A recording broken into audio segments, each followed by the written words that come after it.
За, засгийн газар өргөн барьсан гэр бүлийн тухай хуулийг үзэл баримтлалын хувьд одоо хилцэх нь зүйтэй гэсэн юм бодолтой байна.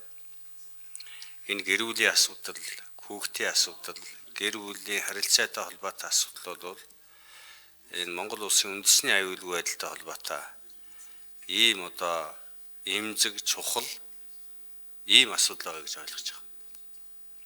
Тэгэхээр энэ гэр бүлийн тухай хуулийн шинжилсэн найруулгаар бас тодорхой шин зүйлийг оруулж ирсэн.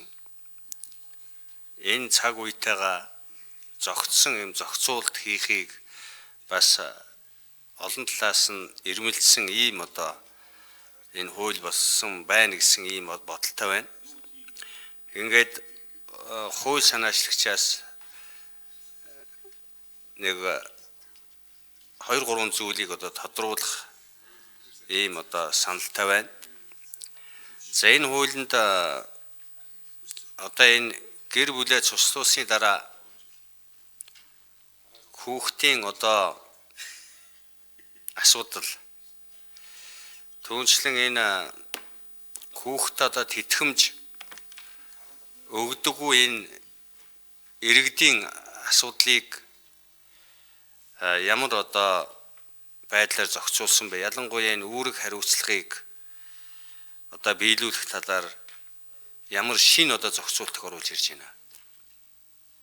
Энэ бол өнөөдөр бас манай нийгэмд байгаа олон том эмзэг асуудлуудын нэг.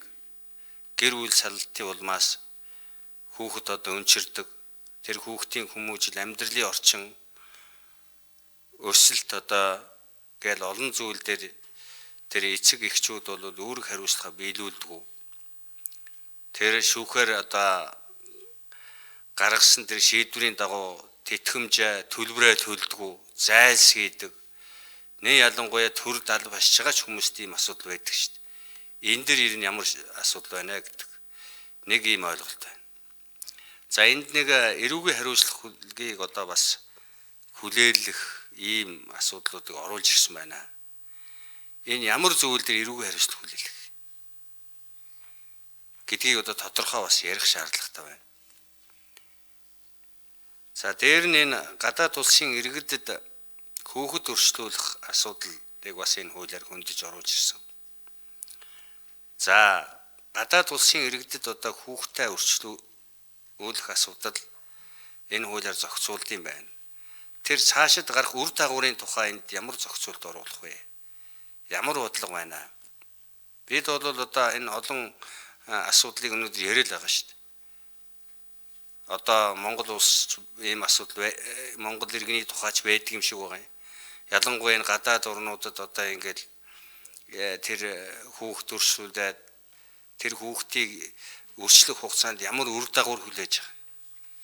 Энэ хүүхдийн амь нас, эрүүл мэнд, түүнчлэн өсөх орчин альва хүний үйлдэлийн эсрэг ийм үйл ажиллагаанд оролцохгүй байх ямар баталгаа авж энэ гадаад улсын иргэдэд энэ хүүхэд өршүүлэх асуудлыг энэ хуулиар зохицуулах вэ? Энэ хуулиараа энийг тодорхой болгох шаардлагатай байна. Одоо сүүлийн үед хэвлэл мэдээлэл одоо энэ олон нийтийн сүлжээгээр бид яриад байгаа шүү дээ. Оросын иргэнийг Америкийн иргэн Оросын иргэний хүүхдийг одоо өрчилж аваад ийм байдалд ингэж одоо тэгэхээр энэ гадаад улсын иргэнд энэ хүүхэд өршүүлсэд дараах энэ үр дагавар гэдэг хамгийн чухал байгаа. Эннийг энэ хуулиар бид зайлшгүй одоо зохицуулах ёстой. Хүний 8 ч гэдэг асуудал байгаа. Түүнчлэн болвол тэр хүүхдийн эрүүл мэнд, өсөх орчин ийм одоо юмнуудыг үр дагаврын энэ тодорхой болгож ээж бас Монгол иргэний тухайд Монгол хүнээ хамгаалах Монгол төрийн үүрэг байх ёстой гэсэн ийм зарчмыг баримталж байгаа. Энэ талаар нэг хариулт авъя.